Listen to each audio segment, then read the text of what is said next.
Lovely. Right. Hello, everyone, and welcome to, well, it's Wednesday evening. It feels like we haven't we haven't done this for a while. It feels like we're coming back off our summer break. Now, good evening, obviously. Welcome to Stowe Talks. Tonight's session is about the importance of emotional support through divorce. Now, we're going to be talking about how important it is to have a solid emotional support network around you if you're going through a divorce or a separation. Now, there's a lot that we know already. We know that divorce is one of the most stressful events in a person's life.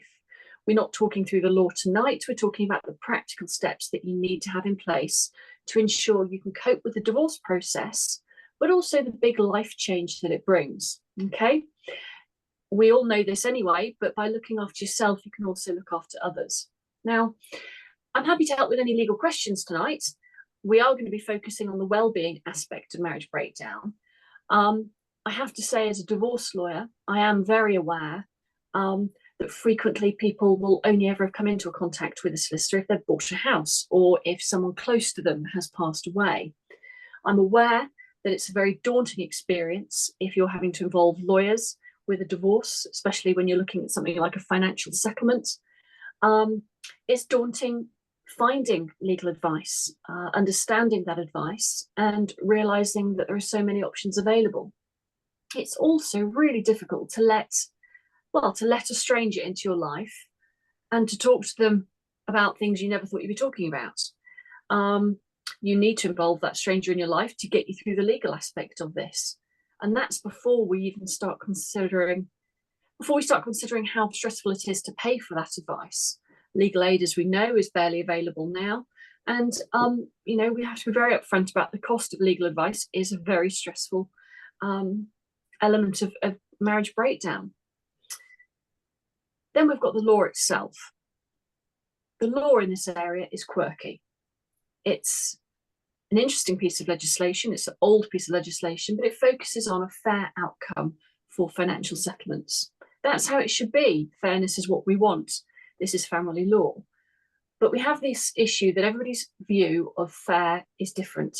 And this can lead to adverse behaviour during the process or even beforehand. If you're in a position whereby the financial element of your divorce proceeds to court, then it's very possible you can find yourself in a situation where your spouse and the judge and both solicitors in the room at the time may all have very different views on what fair would look like for you, and whether that's in regards to where they think you should live, what you should live on, what your financial position really is. It's pretty mind-blowing. We can't get away from the fact that money impacts everything, and it's ultimately a frightening time. Frequently, a person going through a divorce can feel overwhelmed, they can feel confused, they're very lonely. You're dealing with a roller coaster of emotions. So it's a pretty difficult time. Now, family breakdown is difficult to navigate. And as I say, those feelings of overwhelm, confusion, loneliness, there's also a feeling of paralysis sometimes, or helplessness when it comes to sorting out the financial things. Everyday life doesn't stop.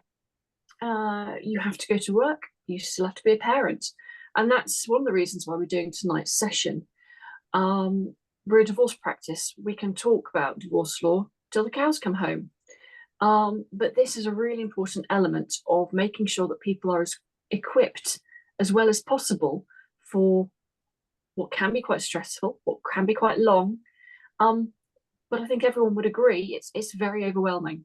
Okay. So hopefully, as I say, tonight we're going to give you some clarity on what to focus on when you feel like you've got no focus. Our guests tonight, I'm delighted and very excited tonight because we have a double whammy. We've got divorce coaches. We've got two divorce coaches with us tonight. We've got Chloe O, who some of you might have heard on Stowe Talks before, and we've got Polly Bloom. To avoid any confusion, Polly is the same person as Paula, if you see Paula's name on the bottom of the screen. But Paula's going to talk you through that, so don't worry. As I say, it's a double whammy of expertise, and this makes me very happy. Now, the way we're going to do it tonight, obviously, is the presentation, then we're going to do some Q&A as usual. Chloe and Paula are going to cover a variety of different things, but primarily I think we're going to be covering off the importance of your friends and family, what to avoid doing on social media, the value of professionally led support groups. I think they're brilliant, by the way, and how to build the right divorce team around you. You know, it takes a village. But there's also well-being during divorce, the things that you can do to help yourself during the process as well. Now, we can't fix the situation or the feelings that you've got at the moment for you. Our goal is to help you feel more in control when you're starting this journey, or if you're supporting someone else going through this journey. Some of the tips may even help you keep your costs down as well. When it comes to legal advice, there's a lot to cover. So hopefully you'll feel tonight's session is practical and also obviously empowering. Now, as I say, tonight's presentation is going to be first, and then there's some Q&A. I've got some housekeeping. I always have housekeeping, guys. Now, obviously, we're recording tonight's session. You'll have seen that warning bob up when you logged on to tonight's session. To be clear, we're not giving any financial or any legal advice. If I talk about the law, then it's going to be on a very general basis. And you should always seek independent advice, obviously, about your specific circumstances. The law, especially regarding financial settlements, does turn on the specifics of your financial and your family circumstances: long marriage, short marriage, children, no children, etc., that sort of thing. Now, it's likely, obviously, you've registered for tonight's webinar because you're interested in the subject, because you're either facing a divorce or separation, or you're helping somebody go through a divorce or separation. Now, we're not limited to just helping those people. So if you're here as a student or another counsellor or another lawyer looking to learn about this, then that's great. We welcome you in whatever capacity you're here in. Thank you very much for joining us. As regulars to Stowe Talks will know, you drive our content. Okay, so always give us feedback. These webinars are driven by what you want to hear about, the experts you want to hear speak, the ones you want to meet. So let us know what you think. We've got what we call the Q&A function enabled tonight, which means that you can pass comments and you can ask questions. The questions go in the Q&A, and the comments, if we can possibly use the chat function, that'd be great. As always, and I know you guys are really lovely to each other, it is a safe space to listen and ask questions. So always be kind on the chat, as always. So, right, without further ado, ladies, you have the floor. Thanks so much for that introduction. Yeah, great introduction. So if I start and say good evening, everyone. Yes, I'm Paula from Polly Bloom. I'm a divorced mother of 2 adult daughters, and I'm a proud grandmother. I'm an accredited divorce coach and a clinical hypnotherapist, and author of Keep On Swimming Freddie. And that's a book for children to help them cope with their emotions when their parents split up. The reason I'm called Polly Bloom, well, the bloom is because when I went through my divorce, I felt like I withered and wilted. So when I help my clients to get through their divorce, the aim is that they start to blossom and bloom again. So that's me, Polly. Polly. So I am Chloe, as you can see from the slide and from Sarah's introduction. I'm also a divorce coach. I'm a CDC certified divorce coach. And I work principally with people who are either expats or international couples, because I have special expertise around the issues that arise in that international context. But I also have clients who live in the UK, and both of them are British. My own experience has been in international divorce, so that's where I'm able to provide that specialty on top of the traditional things that a divorce coach does. I have been in London for about 17 years, but I'm not English, as you could probably tell from my accent. I was born and raised in France, and my mother's American. So I come from an international background, and I have 2 preteen girls who live with me here in London. In terms of my training, it's been very much focused on conflict management and on negotiation skills. And that is really where I try to support my clients the most through my one-to-one coaching, in helping them achieve agreements out of court with their spouse to avoid the cost and the destruction that comes from litigation. Paula, do you want to take over the next slide and then I'll jump in? Yeah, sure. So as Sarah has rightly mentioned, divorce is ranked as the second most stressful life event after the death of a spouse or loved one, because it can profoundly shake one's sense of stability, identity, and purpose. And it causes brain overload, brain fog. And so people can't think clearly. So it's important to have good people around you to make informed decisions. If you know better, you do better. So seeking support during this time is crucial because it helps to address and find solutions to many problems that emerge throughout the process. The emotional toll of divorce can lead to a loss of self, leaving many asking, who am I now? And what is my purpose? So speaking from my own personal experience, I didn't know of anyone in my circle of friends or other married couples who had been through a divorce. And at that time, the failure of my marriage left me feeling ashamed, embarrassed, isolated, and like I had personally failed. So I never imagined that I would become part of a divorce case. So the support from friends, family, divorce coaches or other professionals can provide the emotional anchor needed to rediscover your sense of identity and build resilience, and therefore establish a new direction in life. Relying on others can help ease the feelings of isolation and confusion and making the journey toward healing more manageable. Over to you, Chloe. Paula.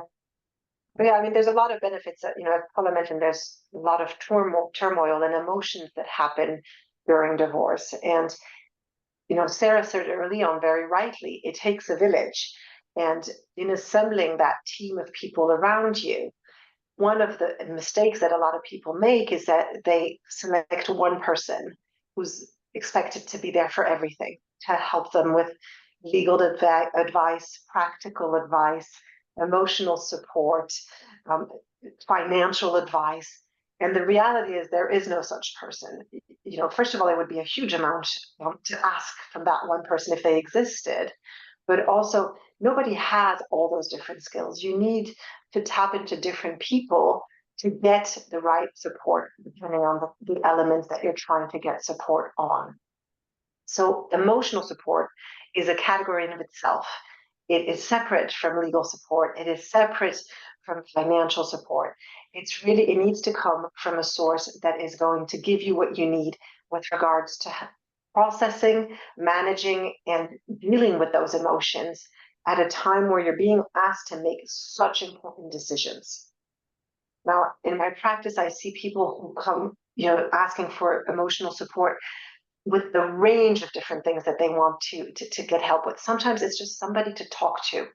It can be really lonely during divorce. A lot of people don't tell their friends and family right away that they're getting divorced. And so it's all bottled up inside and they have no one to share it with. But even for those who do, they don't necessarily have people around them who understand or who are open to having that conversation.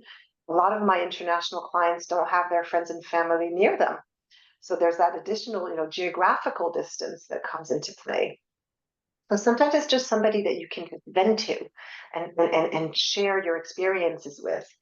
There's also having the value of speaking to somebody who has gone through what you've gone through and who can empathize, not just sympathize with what you're experiencing, potentially give you a bit of advice and guidance, help you through those difficult moments, and just overall make you feel supported and help you with all the decisions that you have to make.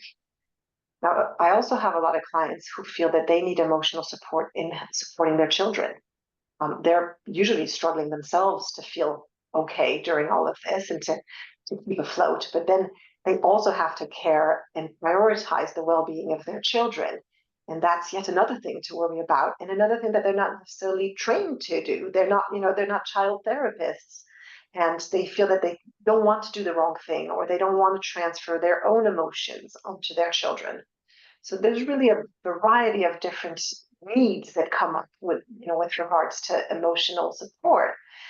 But what matters really is for people to have an outlet for those emotions and a safe outlet, as in with people who are not going to judge or make them feel bad, people who are available to hear them out and to be there for them, but also people who know what they're talking about. And we'll talk through some of the various options that Sarah mentioned. They all have their pros and cons with regards to the different dimensions that people might want to get out of emotional support. So maybe we should dive right in. And I think that the first one that we wanted to discuss, which it's an obvious one, and hopefully one that most people have access to, is leaning on friends and family. It's usually our go-to place to look for that support. But again, some people choose not to share their divorce stories with their family and their friends, either because they want to keep it private, or because they're worried of their judgment, or because they don't want to involve them and they don't want them to take sides. There's pros and cons to engaging with your family. Paula, do you want to tell us a little bit about what you see as the main advantages of leaning on family and friends? Well, I think, the pros, they're there for you, they're at the end of the phone, they're accessible, available. And also they're emotionally invested in your well-being. I know that with some people, they feel that if they're offloading to family and friends, they're worried that they're going to get on their family's nerves. And so they then feel reluctant to share. And really, it's important that you have somebody that's present and is listening and gets it. And like I said earlier, for me personally, I didn't have anybody around me that had been through the situation, so they couldn't feel it. They couldn't feel what I was feeling. So family will also know your spouse particularly well, and maybe understand your personal situation because of that. However, the things against involving family and friends is that they can be biased, which can lead to less objective advice, and that can be negative and harmful, and actually exacerbate the emotional challenges that you're facing going through divorce. So I would, it's really important to talk about the story of your divorce so that you can deal with the emotions that are coming up. And then once you've dealt with the story of divorce, you're then in a better headspace mentally to then deal with the business of the divorce, reaching out to your legal team, financial advisor, etc. So that's why it's really important to be able to go somewhere to talk about what's going on emotionally. Sorry, I was just going to say, I think you're touching on a good point around family and friends. It's something that people often worry about, is just that they're going to get sick of hearing about your divorce. And I regularly have clients who tell me, I don't dare bring up my divorce anymore because everyone rolls their eyes because they feel that's all I talk about. And then actually it's even worse than not being supported. They have a shame and a discomfort that comes from bringing up the topic with friends and family. But even if you're lucky enough to have friends and family who are really supportive, they are biased, and that's great in a lot of ways because they're firmly on your side. They're there to support you and cheer you on when it gets difficult. But sometimes their view of the situation isn't necessarily helpful. So I had a client lately, for example, who was trying very hard to keep things amicable with her husband, even though she had a lot of upset and she had many reasons to be angry at him. She wanted to make sure that the divorce was going to be smooth. And she kept telling me that her brother was constantly calling her and trying to kind of, I guess, wind her up, for lack of a better word, and saying, you really ought to be getting more. You're being too nice. This isn't the way it should be. and he was drawing on his own experience of divorce, which, you know, may or may not have been similar to hers, but, you know, every case is different, and he was citing his own experience as a way of, you know, I guess it was almost like he was, you know, there was his own emotional turmoil from his own divorce coming in and tinting the advice and support he could provide. Have you ever seen that, Paula? Yes, I have. Yes, and you know, it's nobody knows what somebody else's financial position is. So you know, if you're starting to play tug of war, I say to my clients, you know, you can't play tug of war with someone that doesn't pick up the rope. So if you keep pushing and pulling, you know, the cost is going to escalate. So it's all very well somebody on the sidelines, you know, jeering you on to fight, fight, fight. You've got to think about your future. And that's an important thing. People are sometimes blinkered and they're only seeing things for now. They need to look at the bigger picture, what life is going to look like for them in a year's time, 2 years' time, 5 years' time. Because, you know, this is what the results is what they've got to live with for the moving forward. And also, Chloe, I'd like to say that some people don't want to really divulge their private life, their finances with family. They, you know, they don't want to talk about that. So that's a time when it's like, well, who can I turn to talk to? Yeah, and there is a selection process in even deciding who within your friends and family, in particular friends, but who are you going to speak to? Who do you think is going to remain in your life in the long term? Who's potentially going to be a gossip? And they may be very nice people, but you know, have that tendency. Or people who may even be talking to your spouse and sharing some of what you're saying in confidence. So you know, it's important to make sure that the people that you do open up to are people that you can trust. And it's true that with friends, certainly friends, it's less secure in that sense. You don't necessarily know where that information is going to go. And that leads on very nicely, actually, to social media and Facebook groups, because again, you know, you join a group, you're on that platform, you don't know who else is on that platform, who's seeing what you're posting. And, you know, that can be harmful moving forward if they're negative interactions. So, you know, social media, Facebook groups, you know, in this digital age, they're great and easily accessible. How many of us are on our phones? Click, we're there, we're in that group. And they do provide, you know, a sense of community and some valuable advice. But also I've seen on groups some advice where I go, oh no, that's not sensible at all. And that's the risk of putting those messages out there. You know, I think a lot of people like that it's behind a screen, so it's anonymous. You know, nobody needs to know your name and who you are. But the flip side of that is that the people responding are anonymous, and they have no responsibility in what they're telling you. And so you can get very random advice. Some of it is right, some of it is wrong. Sometimes the people answering aren't even in your country, and they're giving you legal advice. Yeah. You know, it doesn't even apply to you. And I think you agree, Chloe, that some of them, they become like an echo chamber where everyone's got similar points of view and they share and their perspectives and solutions. And it's like throwing, you know, fuel onto a fire. You know, it just it's not constructive. It's just everyone, you know, joining in on a bit of a witch hunt, and that doesn't benefit anybody whatsoever. To help. I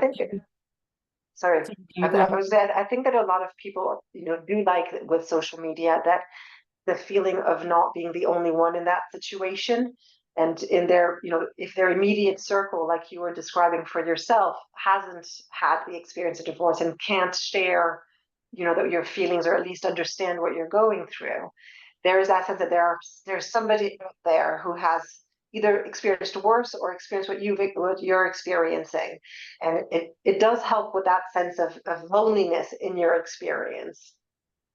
Yeah, it does. Yeah, and you know, I think.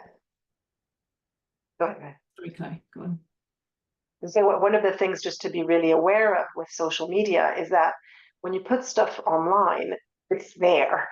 And if your ex or someone you know stumbles upon it, it can be used against you in court. If you have kids that are not toddlers, they will have a phone sooner. They already have a phone. Might they stumble upon what you've written? I'm sometimes really shocked by the amount of personal information that people share in these groups, and sometimes not anonymously, and that's quite risky from a legal perspective, but also in terms of exposing their whole life to the world. And you can't remove it. You can delete the comments, but things remain in various databases and different, and it's very risky to put it there for anyone to find. Yeah, it certainly is. I think I learned very early days that it wasn't a place that I wanted to, visit, because I felt a lot of negativity. But then, people can get the advice of, or go to a therapist to help them deal with their emotional complexities of the divorce. We know that divorce coaching and therapy, we work in different ways. We are, as coaches, aiming to move our clients forward. It's not to remain stuck. It's finding solutions and looking to a bright future, and things that we can take from a divorce. The skills that we gain can be used in other areas of life moving forward, other challenges that we come across. So professional therapy or divorce coaching is unbiased support, and confidentiality is assured, which is the complete opposite to social media.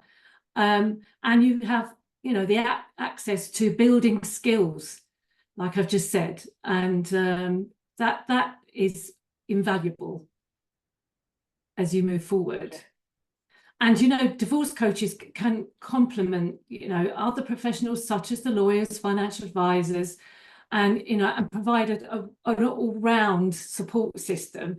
I used to work in a school, and I've said this before to you, Chloe, haven't I? That we used to talk about the outside agencies who are helping the child if they've got special educational needs, and it was team around the child. And I like to think of that in divorce, that we are all professionals and we're team around the client, that we're all there to support that person, that individual, to get through it as effectively, and with not too much impact on their mental health, and to feel supported throughout the journey. I think it's important to highlight that therapy and divorce coaching are far from mutually exclusive. The vast majority of my clients also have a therapist, and they should.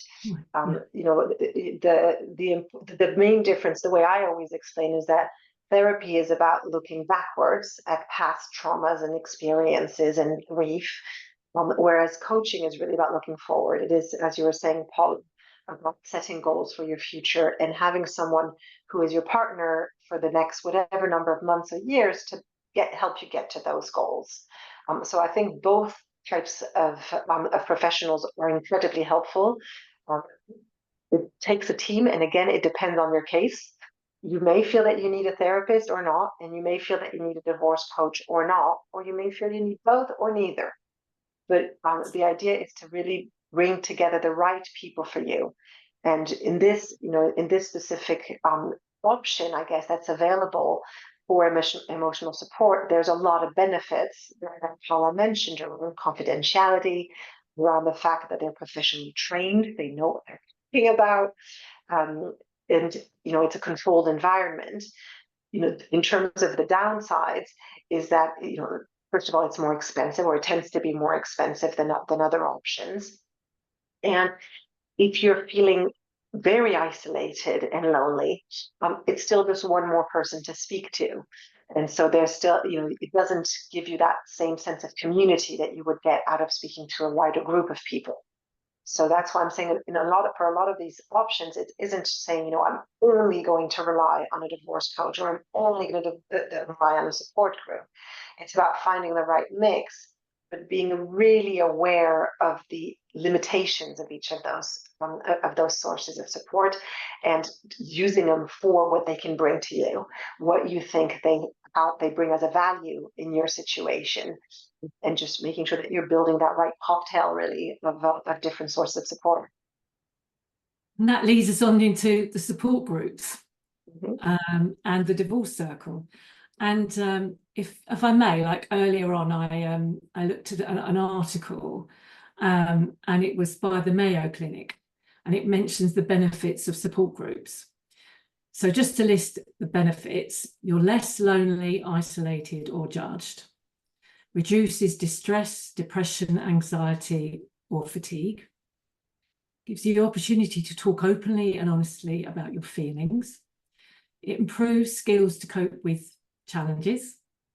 So again, coming back to skills that I mentioned earlier that you take on for other challenges in life. It's staying motivated to manage conditions or circumstances. Gaining a sense of empowerment, control, or hope. Improving understanding of your situation and your experience of it. And getting practical feedback about options. And about learning resources, because that is something that we can share. We have a bank of resources that we have come across through our times as divorce coaches, that we can draw on and say, you might want to read this because you will find it really, really helpful. So that's the beauty of joining a support group, whether it's in person or online. And as we know, it's a structured environment where individuals going through divorce can share their experiences and feelings. And I always think, the beginning of the divorce, like I said earlier, the divorce story, that's where all the feelings are. That's the anger, frustration, sadness. And for some, depending on their circumstances, it's harrowing.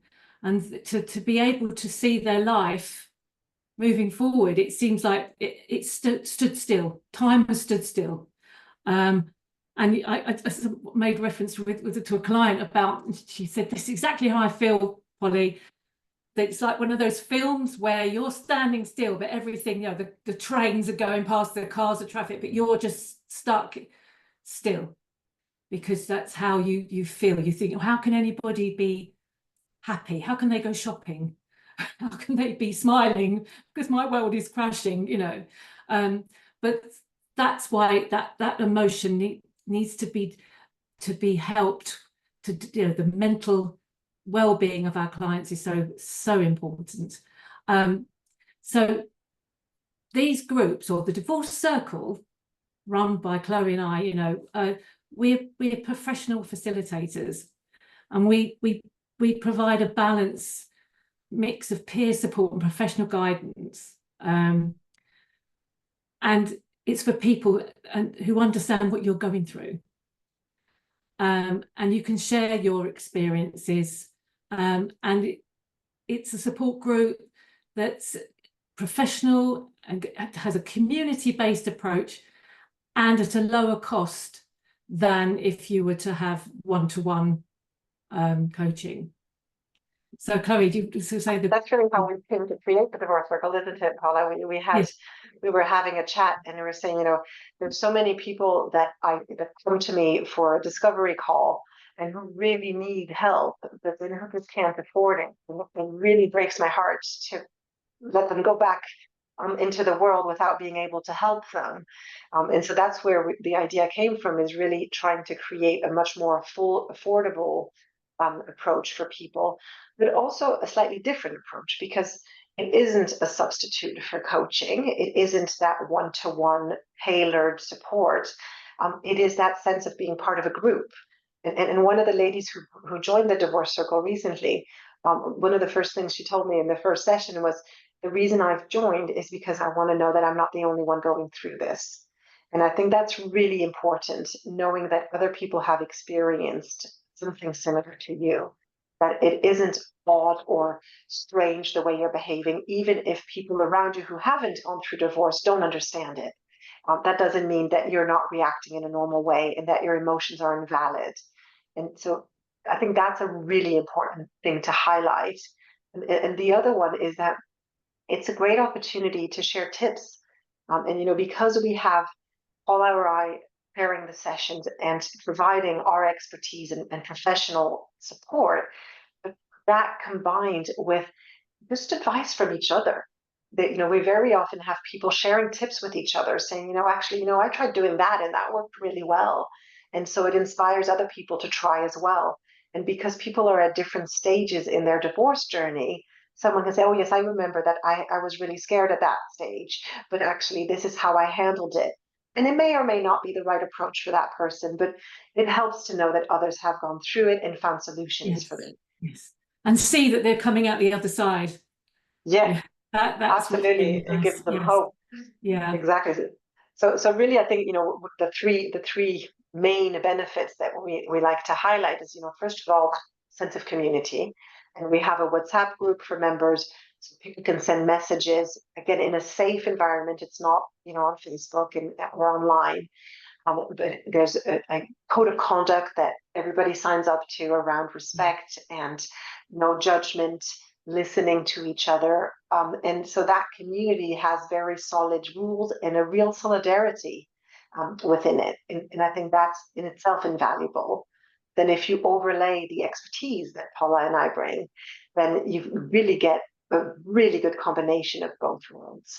And so you have not just that sense of support that you might get from social media or from friends, you also have that professional guidance that kind of ensures that the information you're getting is correct and that you're looking at things in the and what that means is that people emerge from divorce, with more confidence. They don't, it doesn't feel like such a destructive experience because they've been supported, because they've seen others succeed, and they can see the light at the end of the tunnel. Sorry, over to you, Paula.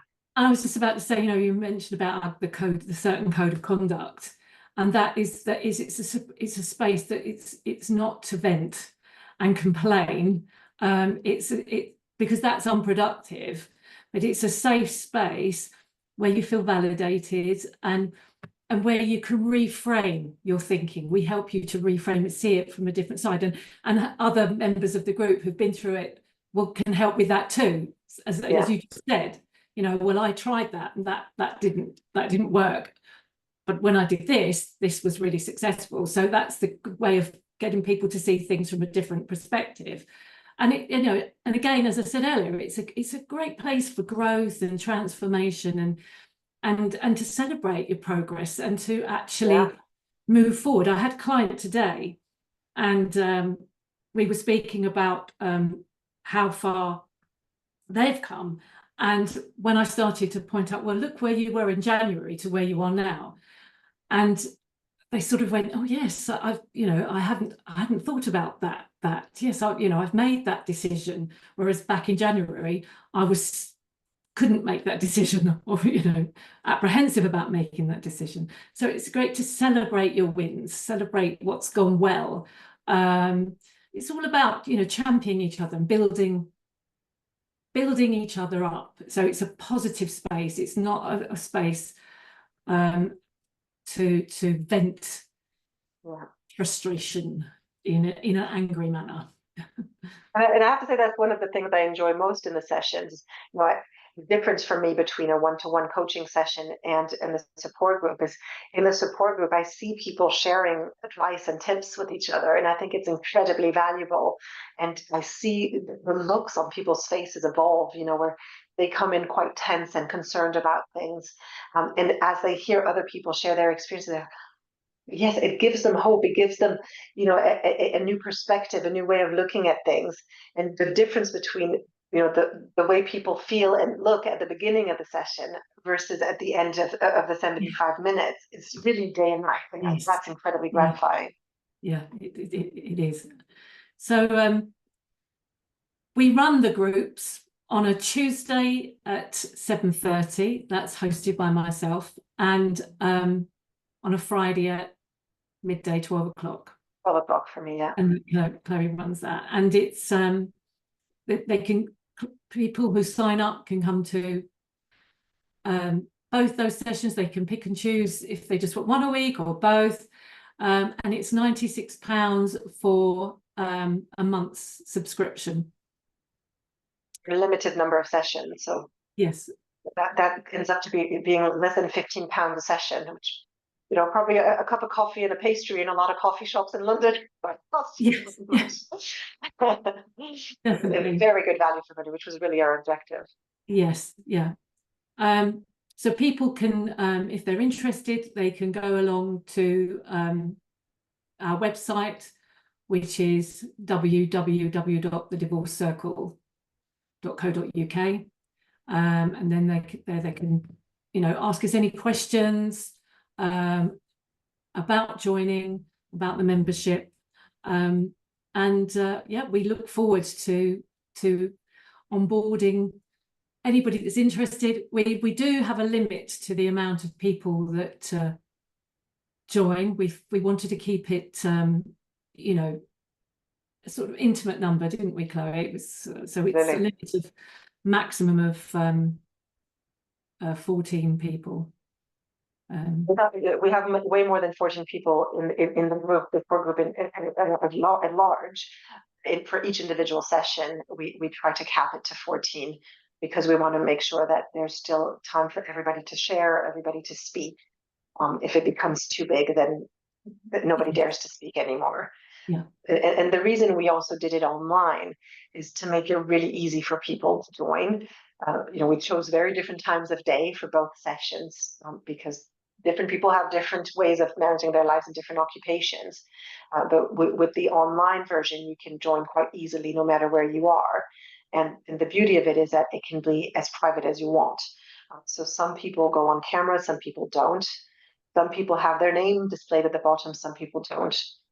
And you don't have to feel like you're exposed. And I think that's something that people sometimes feel uncomfortable with in face-to-face support groups, where they have to actually step into their room and everyone's going to see them, and it's going to be a bit more intimidating. So we really did very confidential and safe for everybody. Yeah, and that's it. So overall, the Divorce Circle, we've created the Divorce Circle as a supportive environment that promotes self-awareness, healing, and accountability. So we wanted to let you all know that we do offer a free taster session. So if anybody is intrigued or would like to give it a try, we all understand that something new can be a bit scary, and it's important to be able to try it out. We offer a free taster session. You can email either of us, email contact@thedivorcecircle.co.uk. You can go on our website. There's a contact form there as well. And you reach out to us, join us for one session. There's no strings attached. Neither Paula nor I are aggressive salespeople. You won't be hounded with a million follow-up emails and calls to join. This is really an opportunity for you to see if it's the right place for you. And if you decide it is, then you can join and stay for as long as you want. People can be members for as long as they think is suitable.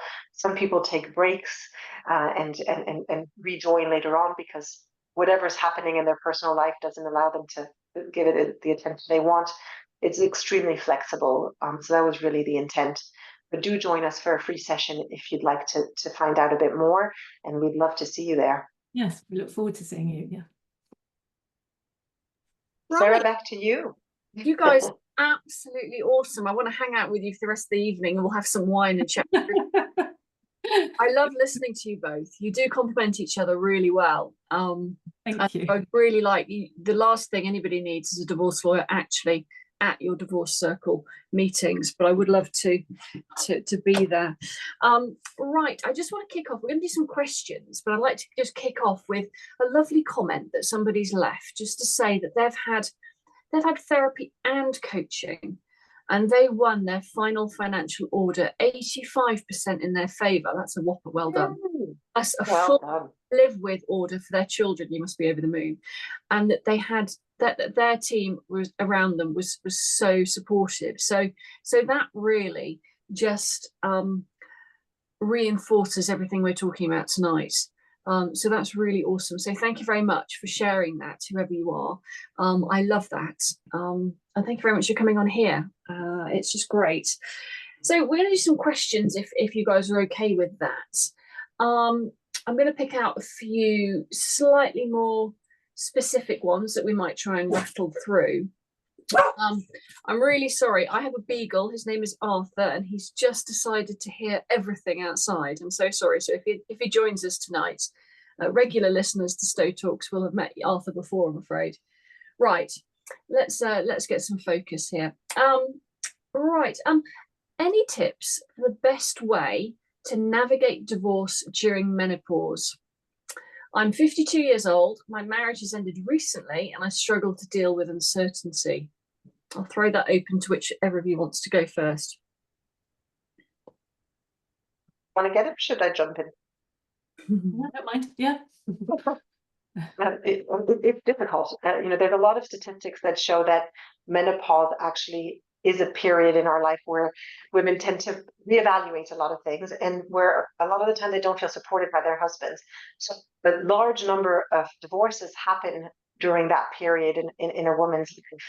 And so it adds, there's the emotional changes, there's the physical changes, and then there's that additional change in your circumstances with regards to your family setting. It's important to acknowledge the impact that menopause has on us as women during that period. And it's also in a lot of ways an opportunity to see, whether you're with the right partner. So, I think it makes sense that there's that relationship between the two. I just think it makes it that much harder because you're also going through all of those physical changes, which can be really difficult. And the psychological aspect of knowing that you're past the age of having children and you're entering a new chapter of your life. And I think in that sense, it is very scary. Yes, there are some practical elements that myself as a lawyer would throw in. Your lawyer can help you, but they need to know what's going on, ultimately. It can be quite difficult to share how you're feeling, but if you're suffering from brain fog, if you struggle to remember what you're told, then your lawyer can follow everything up in writing in terms of the advice. If you're struggling to get your head around things, maybe they call you rather than and talk you through something. Maybe they build into their timeframes for needing you to make a decision. They build in extra time because you might need longer to decide. If you're at court, you might be uncomfortable. You might need more breaks. Honestly, I do tend to advise ladies who might potentially be in the menopause, even if they haven't told me, is to make sure you include in your outgoing schedule everything you're paying for, because it could well be that you are paying for supplements privately. You may well be seeing a medical professional privately.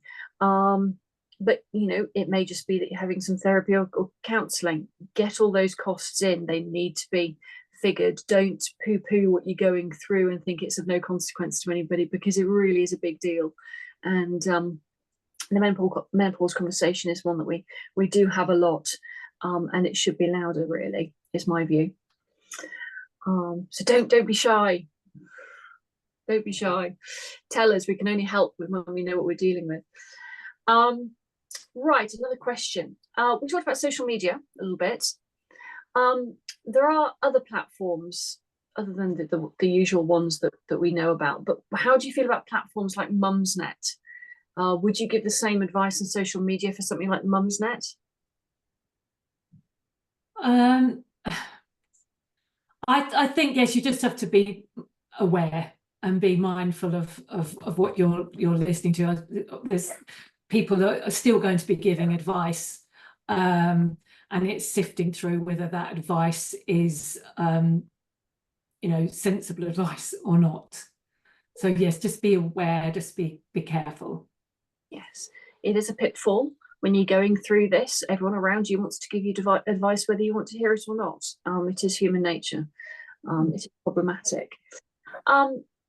Right, I've got another one. I was recently diagnosed with ADHD as an adult woman and struggling to manage the whole process of divorce.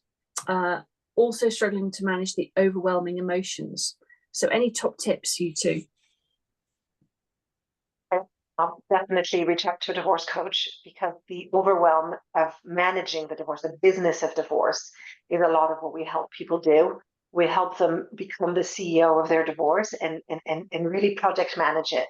And there's a lot of simple tips and tricks that you can put in place to help you keep track of what's going on, of what's due, of what the next step is, and just make it a little bit less overwhelming, and just really address things in a piecemeal approach. And so the way you get organized at the beginning of it all can really help you to navigate the process on firmer ground. So definitely a divorce coach would be very helpful with that sense of overwhelm around the process itself. Yes. And I've also just mentioned earlier, I'm a trained clinical hypnotherapist, and so what I would also advise is that you have some relaxation, have mindfulness exercise, relaxation, meditation, something that you can use as tap into, that's something tangible, and to dial down your anxiety that accompanies going through a divorce, on top of being neurodivergent. So I definitely would advise something like that. Absolutely. Kate will be able to fill in the gaps for me, but I remember that we did meet somebody a while ago who did suffer from ADHD herself, and she'd actually set up I think it was a business helping people do things like their Form Z. Yeah.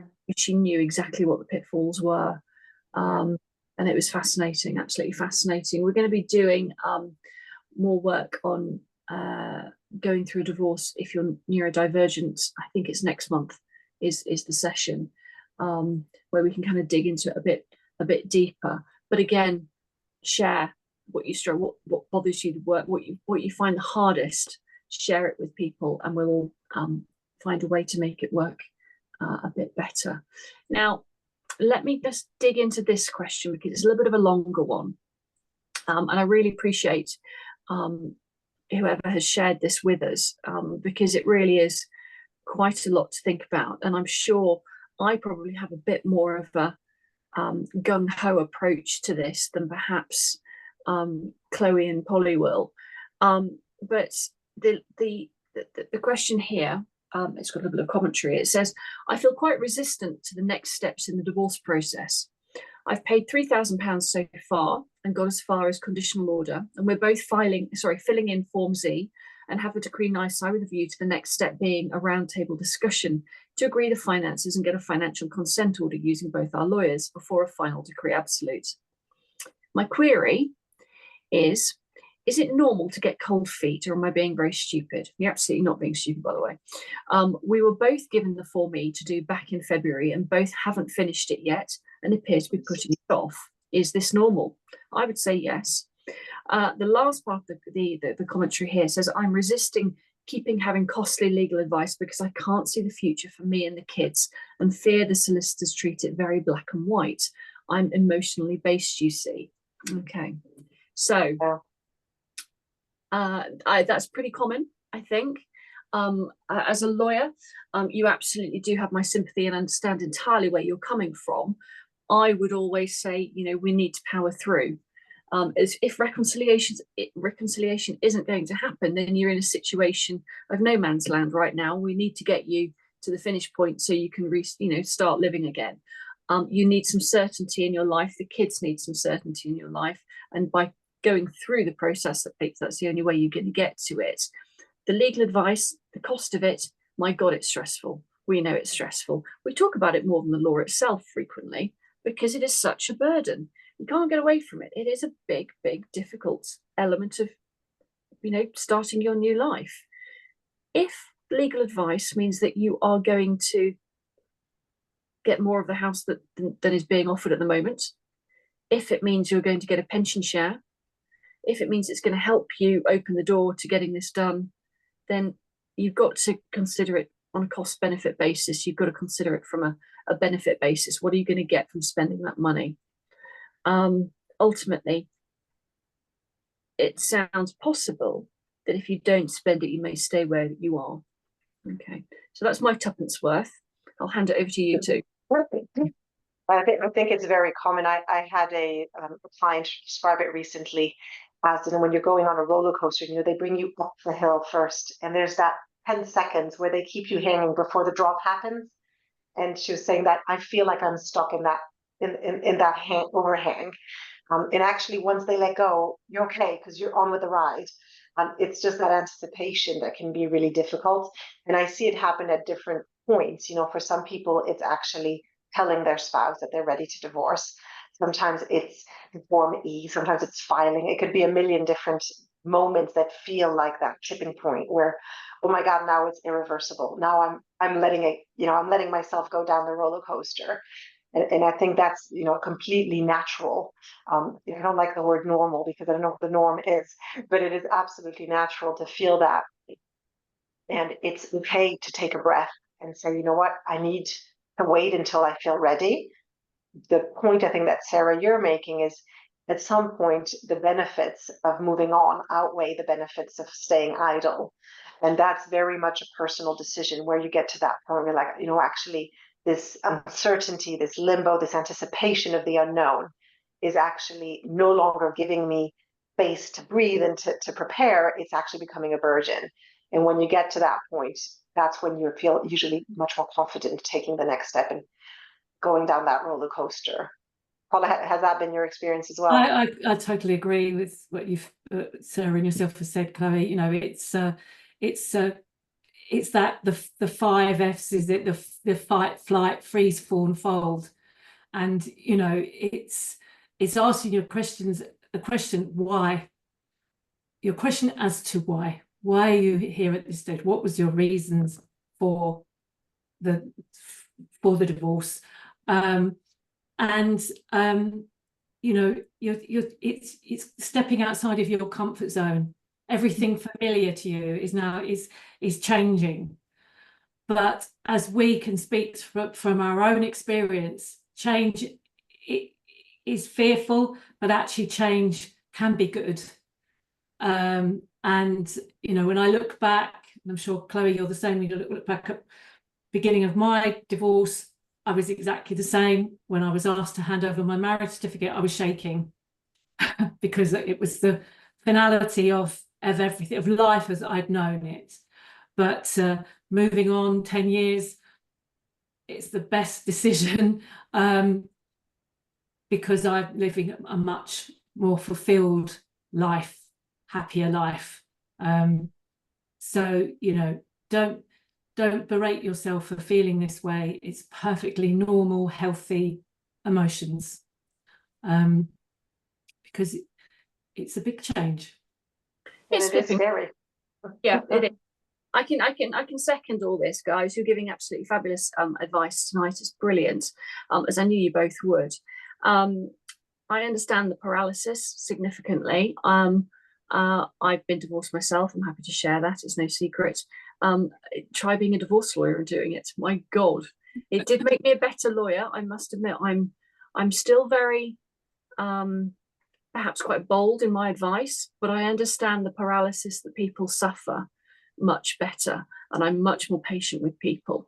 It's not perhaps the best I don't know, career advice to get divorced if you want to be a better divorce lawyer, but it worked for me. But it made me a much more considerate lawyer, I believe, which I think I've talked about before on here, and it's no secret. But everybody deals with things differently. There's a question on here about feeling stuck, less so with the process, but more so because their ex has ended the relationship and has also moved on so quickly. This does happen, doesn't it? And it can leave you feeling stuck. And the person's just asked, what can I do to help me move forward? Oh, well, I can relate to that because that's exactly what happened in my personal situation. I hope you don't mind me referring to my personal situation. The way you move forward is little steps. Don't look at it like it's this huge mountain you've got to climb and get straight to the top. Any mountain climber will be going from left to right, you know, going up slowly. So don't try to, you know, reach the top. Little, chunk it down, little steps. First of all, you know, help yourself deal with your emotion. Like I said earlier, once you're in the right place, then you'll be ready to deal with the business of divorce. Look at, you know, what's going on for you and what you're doing to help your well-being right now. You can be in this divorce cloud and feel like, as I said earlier, that life stopped. Don't let it stop. You're still you. You know, one brain, one beating heart, you're you. So look at what you and what you know, fills your cup up. And you know, get that emotional support. Would you agree, Chloe? I think one thing that struck me in what you were reading out, Sarah, is the sense of comparison with your ex, and that comes up a lot. You know, it's very difficult to learn to stop thinking of your life in relation to that person because they've shared your life for so long. And part of the separation is also that emotional separation. And in a lot of ways, what's difficult to come to terms with is that once you're divorced, that person doesn't really matter. They're living their life and you're living yours. And so you need to little by little learn to let go of that.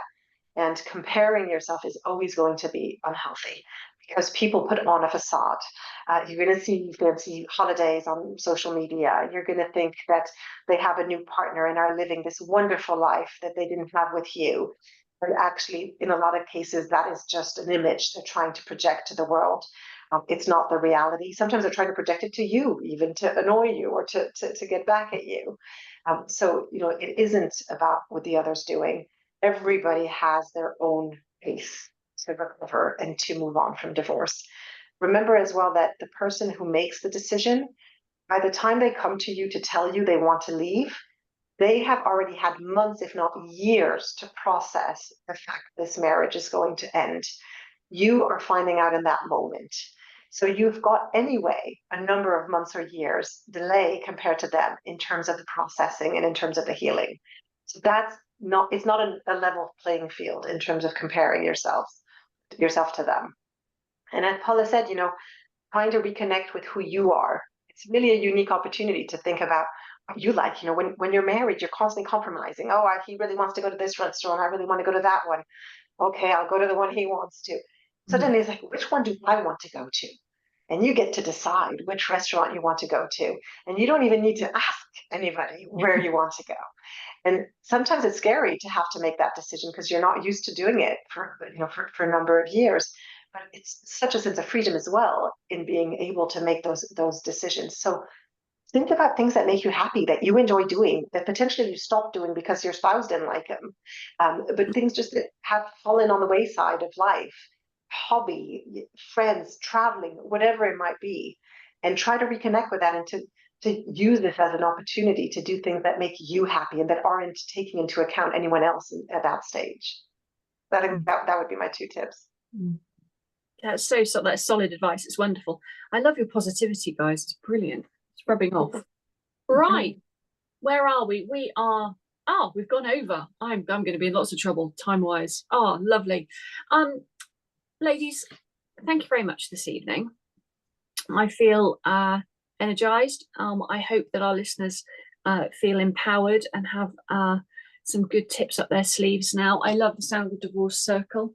You never know, maybe I'll creep in somehow. But listen, best of luck to everybody who's dealing with their own stuff out there. You know, things are hard, but they do get better. The key is to keep moving forwards, I think, one step at a time. I thought the advice tonight was really valuable and I've loved chatting with you both, so thank you very much. Thank you. Thank you for having us. Let us know what you think, everybody who's listening as well. You know, as I say, feedback is really important. Our next session is going to be on Wednesday, the 16th of October. We are going to be doing, it's called Coping with Divorce as a Neurodivergent Individual. Crikey, that's quite difficult to say. Neurodivergent individual. There you go. 16th of October. I will see you all then. And ladies, again, thank you very much for your time this evening. Really appreciate it. Thank Thank you, and thanks everyone who joined. Yeah. Thank you. Bye, everyone. Bye. Bye.